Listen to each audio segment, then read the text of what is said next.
Bonjour à tous, aujourd'hui on est avec Andrea et elle va nous parler de son histoire et de sa maladie. Bonjour Andrea, est-ce que tu peux te présenter? Bonjour, je m'appelle Andrea, j'ai 25 ans.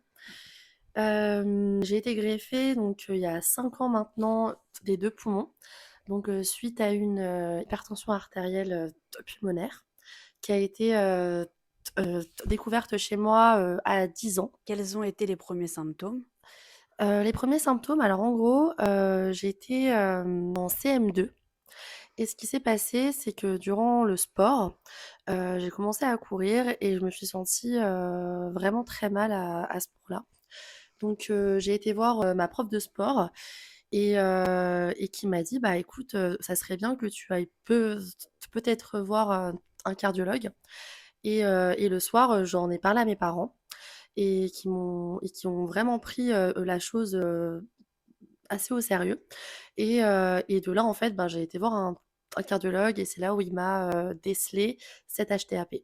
Ok, donc le diagnostic il a été fait assez rapidement finalement. Oui, je pense en allez, en peut-être, 2-3 semaines en tout cas, on avait, découvert que, j'avais, cette HTAP. Ok. Et comment tu as vécu ce diagnostic et comment tes proches ont vécu ce diagnostic? Alors très honnêtement, j'avais quand même 10 ans, donc c'est vrai que je m'en rendais vraiment pas compte, en tout cas de la gravité.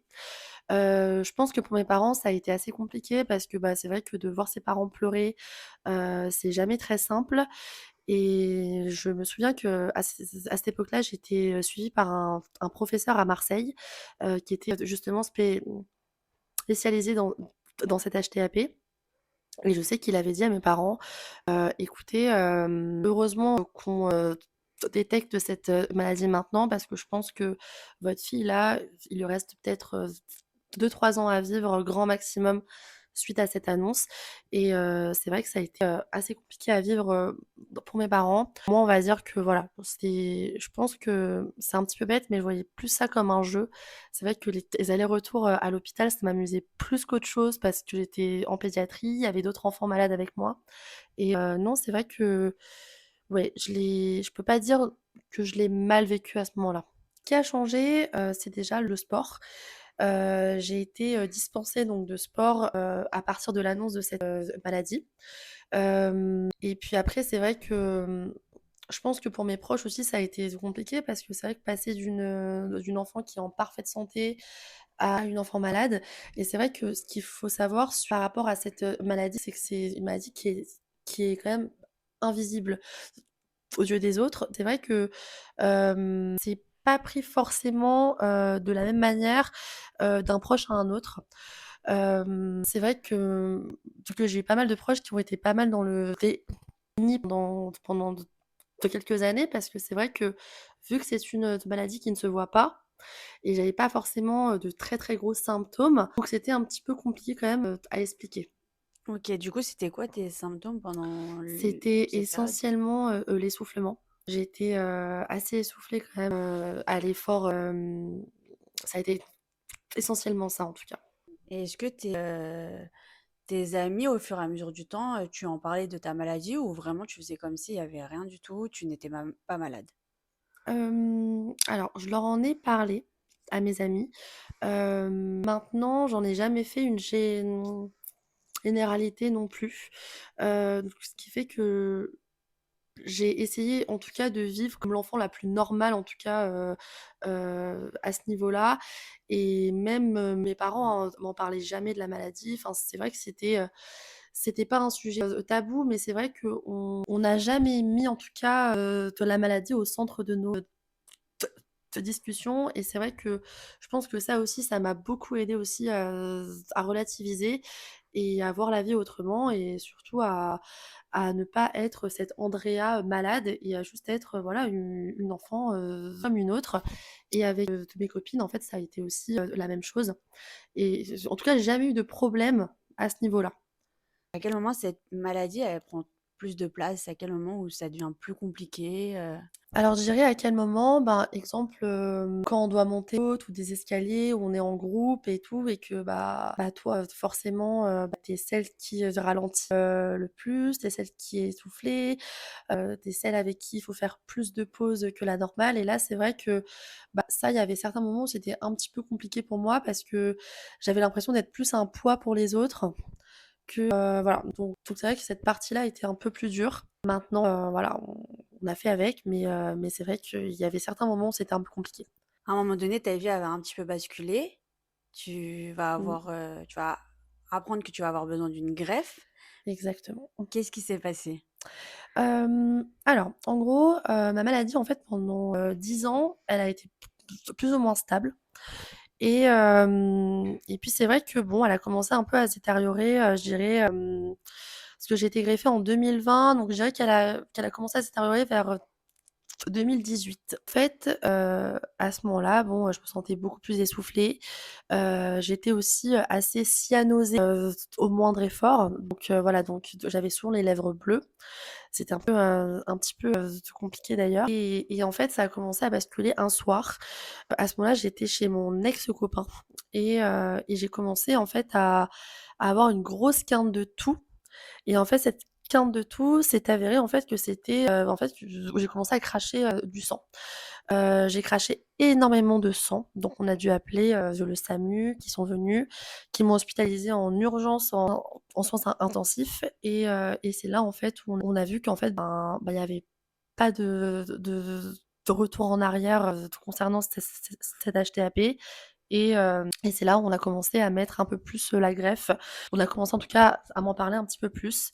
En fait, ce qui s'est passé, c'est que j'ai eu plusieurs, épisodes de crachats jusqu'au jour, où on m'a dit: «Écoutez, mademoiselle, là, on va vous greffer parce que c'est soit ça, soit c'est la mort, quoi, tout simplement».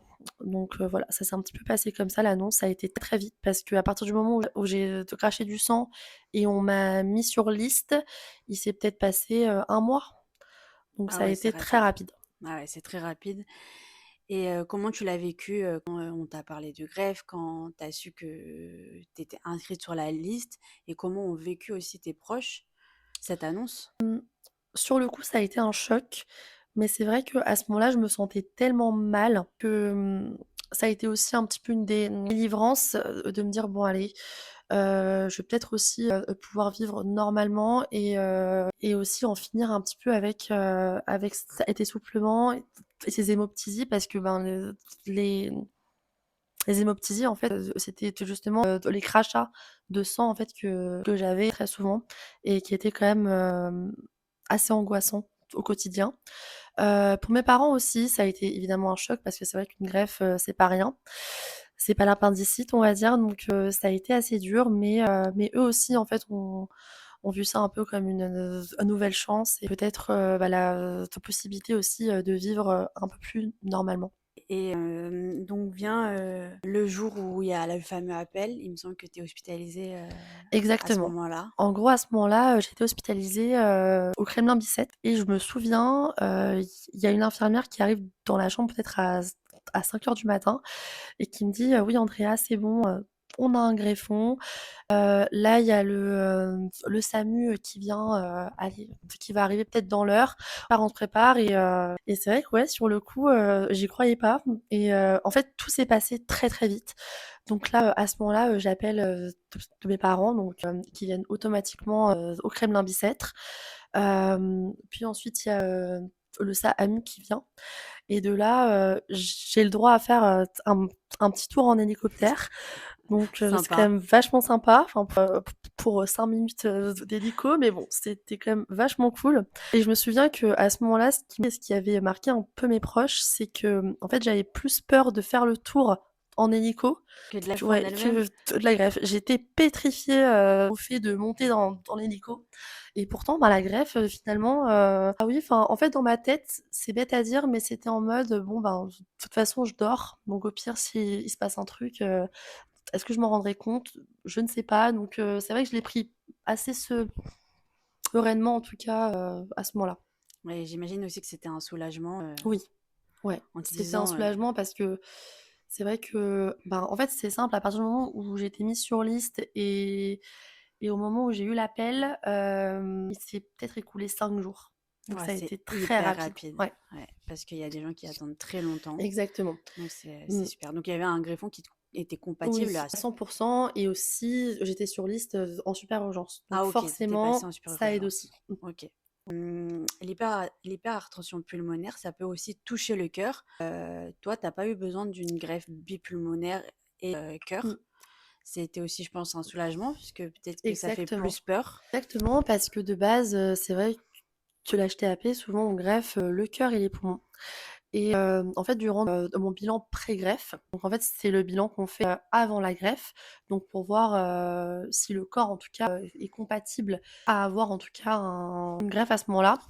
Et c'est vrai qu'en fait, ils ont vu que finalement le cœur allait plutôt bien et que le fait, qu'on greffe les poumons et que les pressions artérielles, diminuent, en fait, ils ont vu que finalement, ben, le cœur se remettrait, normalement et c'est vraiment ce qui s'est passé. Donc c'est pour ça que par chance, je n'ai eu que les poumons. Pour le cœur, est-ce que tu as encore des contrôles? 1 fois par an, je dois faire une écho-cœur Ça va, et ça va très bien à ce niveau-là. c'est dingue, c'est Mmh. fou. Aujourd'hui, comment tu te sens? Qu'est-ce que cette greffe, t'a apporté de plus ou de moins? Est-ce que ça a changé ta vie?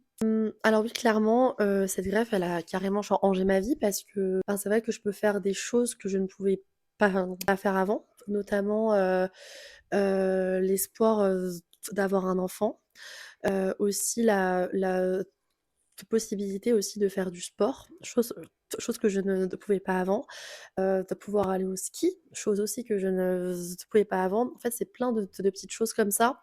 Et pareil aussi, j'ai pu, bah, là, en ce moment, enfin, ça fait quelques années maintenant que je suis infirmière et je pense que sans cette greffe, ça n'aurait pas été, possible du tout. Et donc oui, ma vie a carrément, changé, hem et puis j'ai l'impression de vivre comme une personne, complètement, normale et même si voilà, j'ai quand même, des poumons qui ne m'appartiennent pas, mais voilà, mais je vis comme une personne normale et je trouve ça quand même dingue par rapport à ce que j'ai vécu et de là où je suis passée, je trouve ça quand même ouf. Ouais, c'est clair, c'est dingue. Et du coup, tu nous dis que tu es infirmière. Est-ce que ce travail, est venu suite à tout ce que tu as vécu et tu as voulu aider les autres ou rien à voir? C'était, Oui, oui, oui, oui. Parce que, bah, c'est vrai que moi l'hôpital, je le côtoie quand même depuis très, très longtemps maintenant et c'est vrai que oui, j'ai eu ce besoin, honnêtement, d'aider les autres et je pense que ça vient de là et c'est un métier qui m'apporte beaucoup de choses et c'est vrai que c'est aussi, en fait, je pense que chacun, a un rôle, en fait, dans cette vie et moi, je pense que mon rôle, c'est ça, c'est aider les autres et je pense que si j'ai eu cette greffe, enfin, si en quelque sorte j'ai eu cette, 2e chance, en tout cas, de vivre, je pense que oui, enfin, je pense que ma place en tout cas dans ce monde, bah, c'est aider les autres et faire du bien, autour de moi et infirmière, c'est clairement le métier qui me correspond le plus et qui m'apporte le plus en tout cas dans bah, c'est trop dans cette vie. mais c'est trop bien parce qu'au moins tu aides à ton tour, Exactement. les autres et c'est hyper important, on le sait nous-mêmes, Mmh. que le personnel médical, fait beaucoup. Et La période d'hospitalisation pendant ta greffe, comment tu l'as vécue? alors, la période, réa a été extrêmement dure à vivre pour moi. C'est vrai que je pense que personne n'est préparé à ça et d'ailleurs, bah, je milite un petit peu pour ça parce que c'est vrai que quand on nous annonce une greffe, c'est vrai qu'on pense qu'on va se réveiller et qu'on va pouvoir, te respirer à plein poumon, marcher, de gambader alors que vraiment pas et c'est vrai que moi quand je me suis, réveillée, bah, en fait, j'étais branchée de partout. J'avais, des drains, une sonde urinaire, j'avais, de l'oxygène parce qu'à ce moment-là, j'avais énormément de mal, à respirer malgré la greffe. Et puis même, le moral, c'était horrible parce qu'en réa, on est complètement, dépendant. On nous fait des toilettes au lit, on nous change, la douleur, c'est vrai que ça a été une période, très compliquée à vivre, qui finalement s'est un petit peu estompée, à partir du moment où je suis montée, en service. Donc après la réa, j'ai été hospitalisée pendant 3 semaines en chirurgie thoracique. Et que à ce moment-là, je pense que j'ai pu, comprendre aussi je pense que c'était là où j'ai surtout, Honnêtement. réalisé que là, j'ai été greffée et que j'avais encore enfin ces poumons et qu'une nouvelle vie, commençait. Chose que j'avais un petit peu du mal, en réa parce que, en réa, en fait, j'avais l'impression que c'était en fait, mon état était pire en réa, mais qu'avant la greffe. Et c'est vrai que ça a été c'est quelque chose qui a été très, très dur à accepter. Ce qui fait que les premiers jours, j'ai carrément dit, à mes parents que je regrettais, d'avoir été, greffée parce que vraiment j'étais dans un état lamentable et je voyais pas ce que la greffe, m'apportait, à ce moment-là. Je faisais que pleurer, enfin bref, c'était une période hyper compliquée.